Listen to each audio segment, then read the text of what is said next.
Welcome to another great week with Outside the Circle as we continue on our journey in the story of David. This week we'll finally be getting to the coronation of David. And you think you've waited a long time for this moment? Imagine David's wait. David had to wait 15 to 20 years to become king after Samuel anointed him. And about 10 to 15 of those years were actually spent on the run from Saul in the wilderness. So makes life a little bit more fun, you know. So, I mean, when you think about it, David went from shepherd boy to anointing king of Israel without being the active king, to a giant slayer, to the king's son-in-law, to a man on the run, all in a span of about 15 years. A pretty crazy time for him, really. And even though David was anointed by Samuel at God's request, David never really threw that title around. You know, he didn't let his calling or role outweigh his focus on God. You know, see, just like David knew God was bigger than Goliath, he also knew that God gave him the title of anointed king.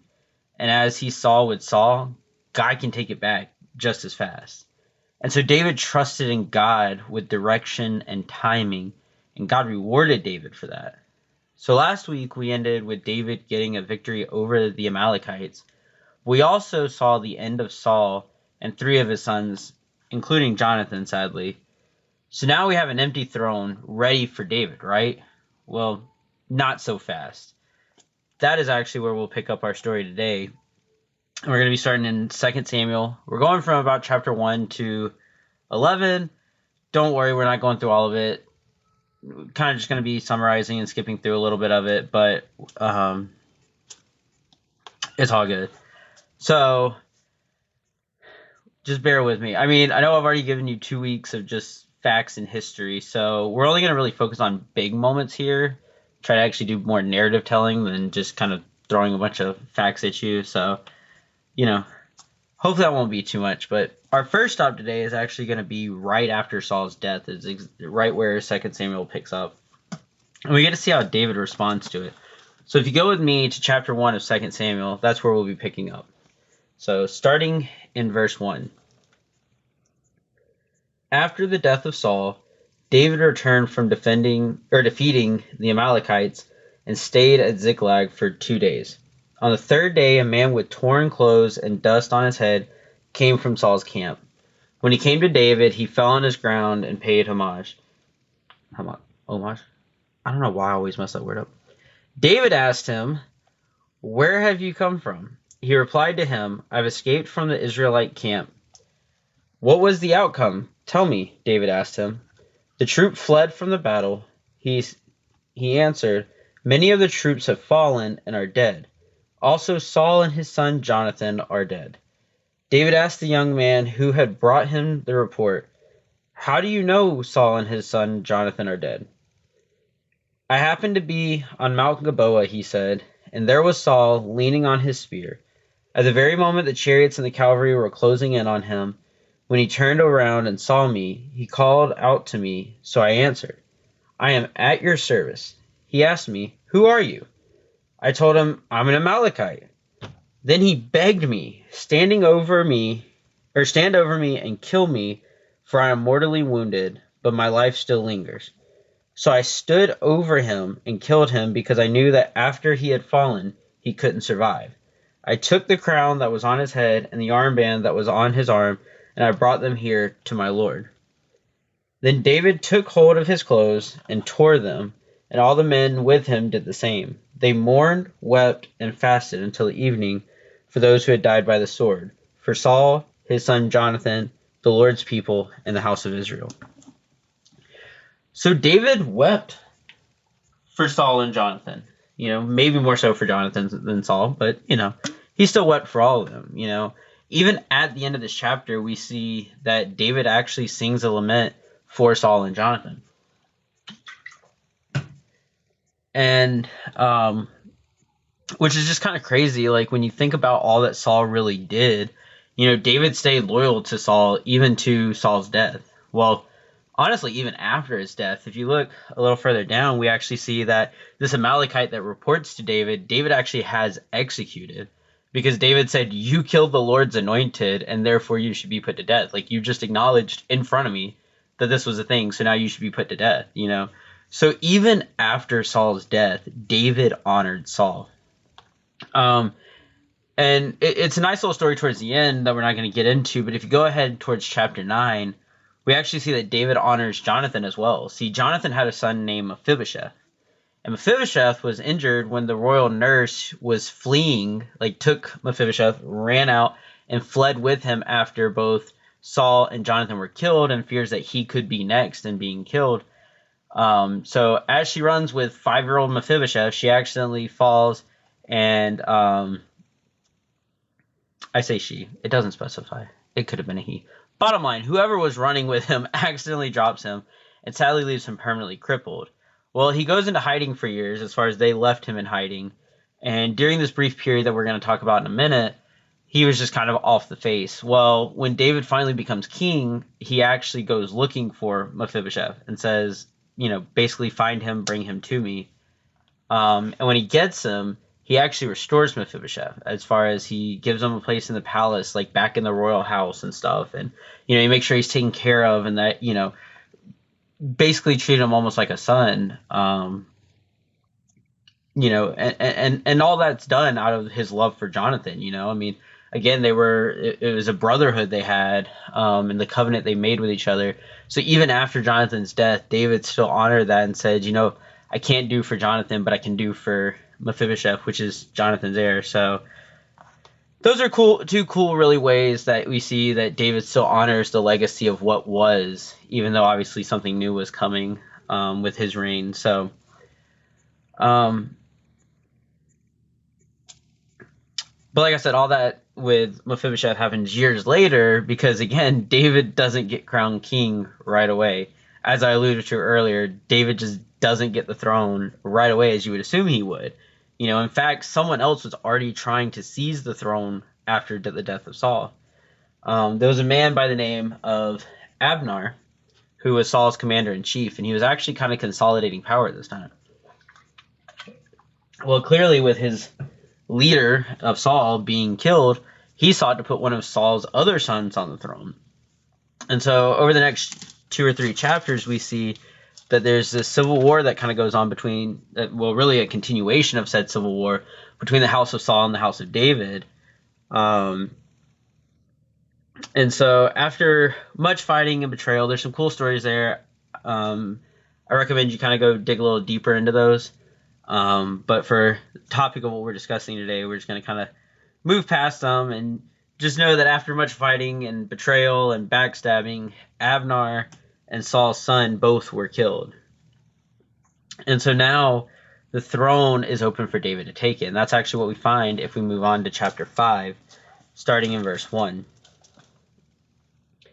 All the tribes of Israel came to David at Hebron and said, "Here we are, your own flesh and blood.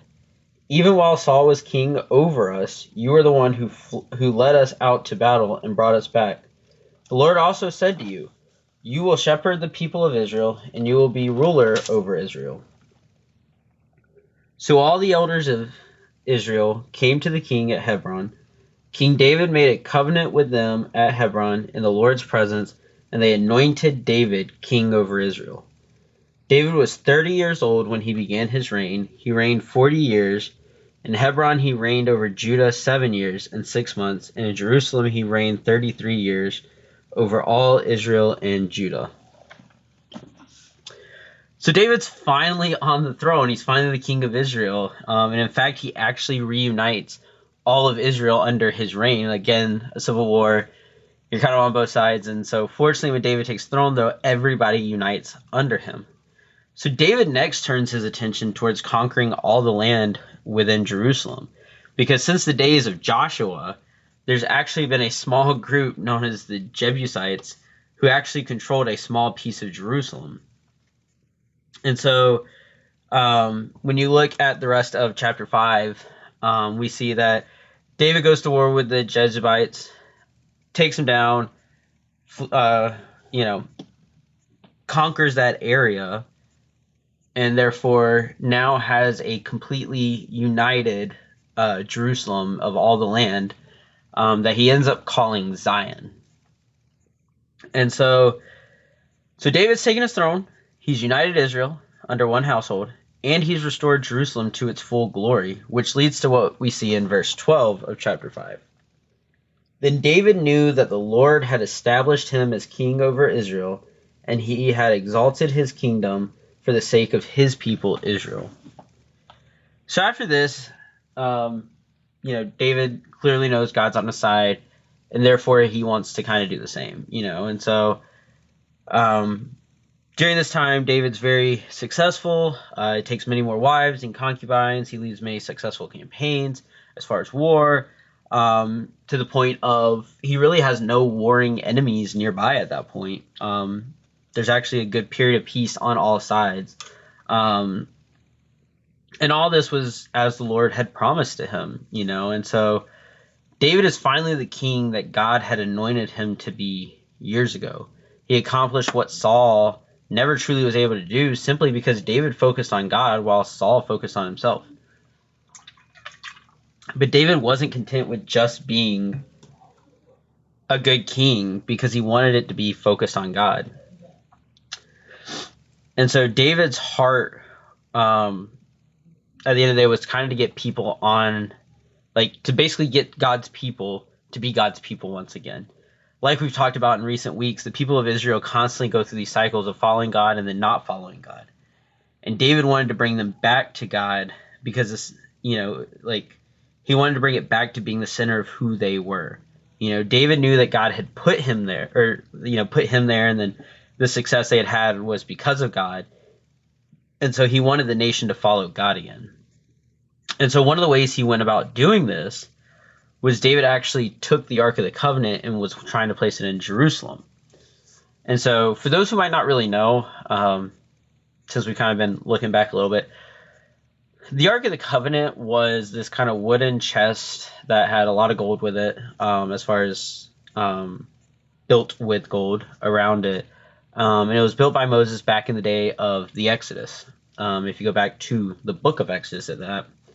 And so inside it was the stone tablets of the Ten Commandments that God gave to Moses to really set up the nation of Israel after he leads them out of Egypt, as we kind of discussed week 1. And so, fun fact, they even included pots of manna in Aaron's rod, for those who know the story. Those are kind of cool. Just learned recently that those are in there, which is kind of neat. But story for another day. But the bottom line is that this is a huge and historic relic for the Israelites. I mean, not fully the religious side, but in an American context, you would say if somebody had the actual Declaration of Independence and they put it in some container, they were trying to put that somewhere special because that's, their sacred document. That's how they became the nation of Israel, and the rules that God gave them to govern these people. And so kind of a rough, parallel, but similar structure. And so David goes out, gets the Ten Commandments, brings them into Jerusalem, and boy, was that an occasion. If you go with me to 2 Samuel chapter 6, we'll actually see this, starting in verse 13. When those carrying the ark of the Lord advanced 6 steps, he sacrificed an ox and a fattened calf. David was dancing with all his might before the Lord, wearing a linen ephod. He and the whole house of Israel were bringing up the ark of the Lord with shouts and the sound of a ram's horn. So David, sacrificed to the Lord over this occasion. That's what we see in verse 13. In fact, he does it often, when they would advance 6 steps, he would sacrifice an ox and a fattened calf. And so, he's going all out. I mean, he even wore a linen ephod, which is typically a priestly attire. And if you remember last week, we talked about the fact that David ate consecrated bread that only priests really eat on special occasions. So we have these two distinct moments where David's kind of doing priestly things, even though he's never really given permission to do so, which leads to something interesting to kind of look at, but that's a story for probably next week. Actually 2 weeks from now. But let's continue in our story. So, starting in verse 17. Don't worry, I didn't forget 16. We'll come back to it. Starting in 17. They brought the ark of the Lord and set it in its place inside the tent David had pitched for it. Then David offered burnt offerings and fellowship offerings in the Lord's presence. When David had finished offering the burnt offering and the fellowship offerings, he blessed the people in the name of the Lord of armies. Then he distributed a loaf of bread, a date cake, and a raisin cake to each one in the entire Israelite community, both men and women. Then all the people went home. So it sounds like a big deal. I mean, Israel was united in celebration over this joyous occasion. You know, Israel got back all of Jerusalem. They were back in alignment with God. And they had a king that all of the people rallied behind. But sadly, not everyone was really happy. And that's where we're going to look at verse 16 real quick. As the ark of the Lord was entering the city of David, Saul's daughter, Michal, looked down from the window and saw King David leaping and dancing before the Lord, and she despised him with all her heart. So David's own wife, Michal, who obviously, you know, we found out a few weeks ago, loved each other, very much so. I say a few weeks ago, it was last week. But she wasn't happy that this takes place. But she kind of explains more, so let's just keep going down to verse 20 to find out. When David returned home to bless his household, Saul's daughter Michal came out to meet him. How the king of Israel honored himself today, she said. He exposed himself in the sight of the slave girls of his subjects like a vulgar person exposes himself. So clearly she's not excited, especially with what's going on. And so, but what's really cool is how David responds to this. David replied to Michal, "It was before the Lord who chose me over your father and your whole family to appoint me ruler over the Lord's people Israel. I will dance before the Lord, and I will dishonor myself and humble myself even more. However, by the slave girls you speak about, I will be honored." So what's fun to see here is you see that David does love Michal, especially how he responds. But he loved God even more, you know, and that's how it's meant to be, especially in biblical marriage. And I just love David's response there. Like, he's clear that if he's a fool for the Lord, then he'll become even more undignified than he already is. Like, he's like, yo, if it's for the Lord, I'm gonna do it. Like, I'm gonna go hard for the Lord, you know, dance even harder, party even harder. Not really party, but you get my point. And so what's fun about what he tells Michal is that he clearly understands something that Saul didn't. And that's God put him there, and God can remove him from the throne like he did Saul. I mean, like he says, God chose me over your family, basically. And it's like, this is why. Like, because I'm willing to do this, Saul would have seen it and made it about himself to an extent. And so David stayed loyal to God, even though his wife objected. And that's how sold out for God David was. In fact, he was so sold out for God that we see this neat little interaction between David and God in chapter 7. So let's flip over there real quick. Starting in verse 1. When the king had settled into his palace, and the Lord had given him rest on every side from all his enemies, the king said to the prophet Nathan, "Look, I am living in a cedar house, while the ark of God sits out in tent curtains." So Nathan told the king, "Go and do all that is on your mind, for the Lord is with you." But that night the word of the Lord came to Nathan, "Go to my servant David and say, 'This is what the Lord says. Are you to build me a house to dwell in? For the time I brought the Israelites out of Egypt until today, I have not dwelt in a house. Instead, I have been moving around with the tent as my dwelling. In all my journeys with the Israelites, have I ever spoken a word to one of the tribes of Israel, whom I commanded to shepherd my people Israel, asking, why haven't you built me a house of cedar?'" So David loved God so much that he wanted to build a temple for God so that God could kind of have this permanent place. Going back to the days of Moses again, God designs a tabernacle, and that's where the Ark of the Covenant was to be, was in the sacred place within that tabernacle. and it was a moving one. I mean, the people of Israel were in the wilderness. They were on, roaming and stuff. And so obviously it always roamed with them as far as the Ark of the Covenant. And so um, what we see here is David saying that, I want to make a permanent place. Like, we have a permanent place now with the promised land in Jerusalem. Like, we have a kingdom set up.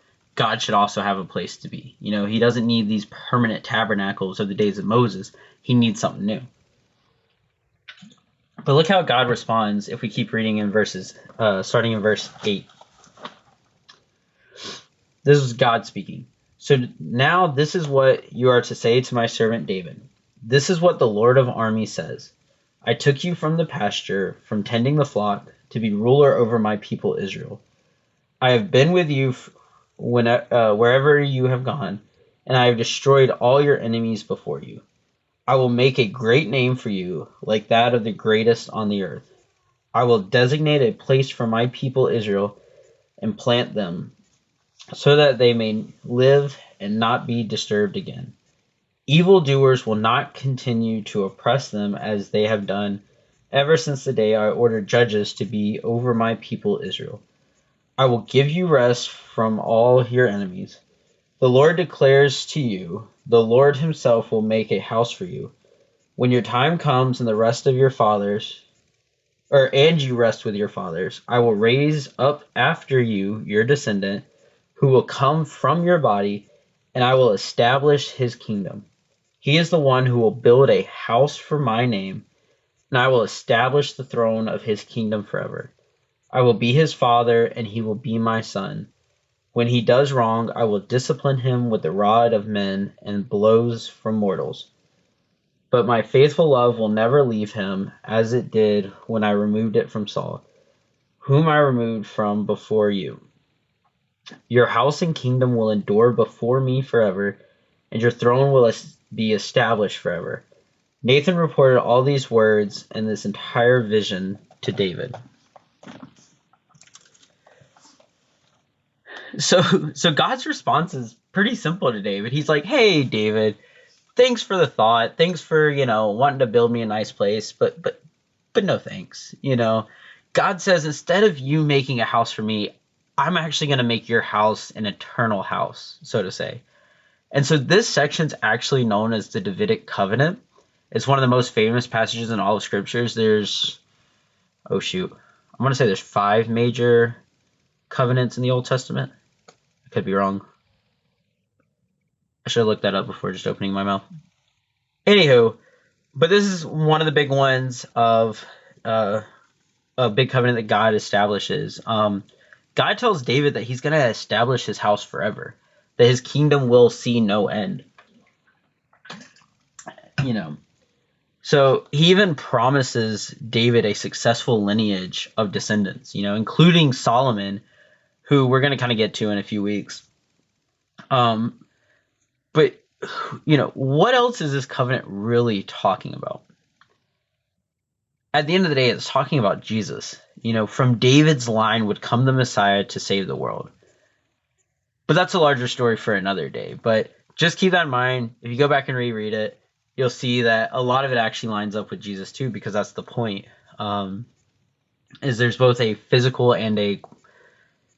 but kind of spiritual aspect to this covenant that we see. And so after this covenant, we see in chapter 8 that David gives thanksgiving to God.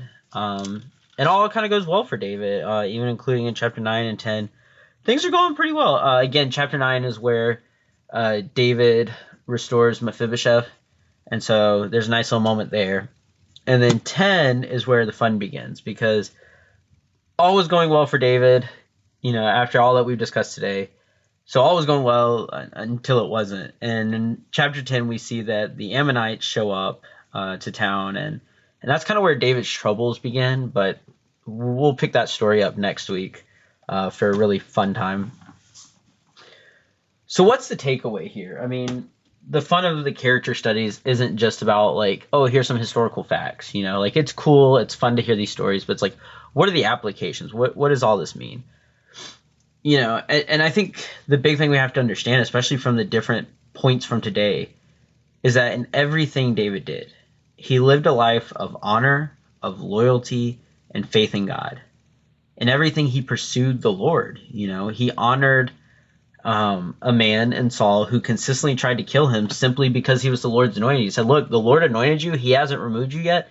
Therefore, I will serve you. I will be loyal to you, and I will honor you in everything I do." Even again, like we discussed, after Saul died, he still honored him. In fact, he killed the Amalekite who killed Saul because, like, you killed the Lord's anointed. You deserve to be put to death. I mean, that's how far he went. So it wasn't just a simple oh, hey, I'm gonna honor him, especially while he's here, and then when he dies, he just disgraces him. It's like, no. And so it's like that shows the true, genuine heart there.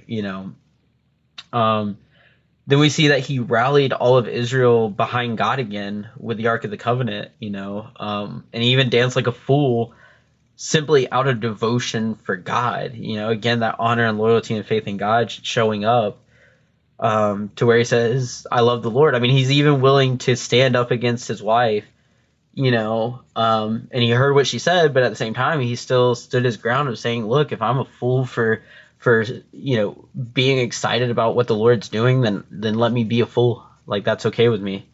And so, through all that, again, we just keep seeing how David, everything he did poured out of a heart just on fire for God. And it's been that way since day one, from the shepherd boy to the boy with a sling and a stone facing a giant. Even up to this point with becoming king, he still just has a heart on fire for God. And God, really blessed and rewarded David for that. I mean, he was successful in everything he did. He was able to do things that Saul wasn't. He reunited Israel. He conquered all the land of Jerusalem for Israel. He got Israel back in alignment with God to say, look, we're all going to follow God going forward, and again, God rewarded that. I mean, to the point of he made a covenant with David that will lead to Jesus, and all this was simply because David was faithful, So are we starting to really see why he was referred to as a man after God's own heart? Good. Next week, we're going to kind of challenge that, though. So catch you guys next week.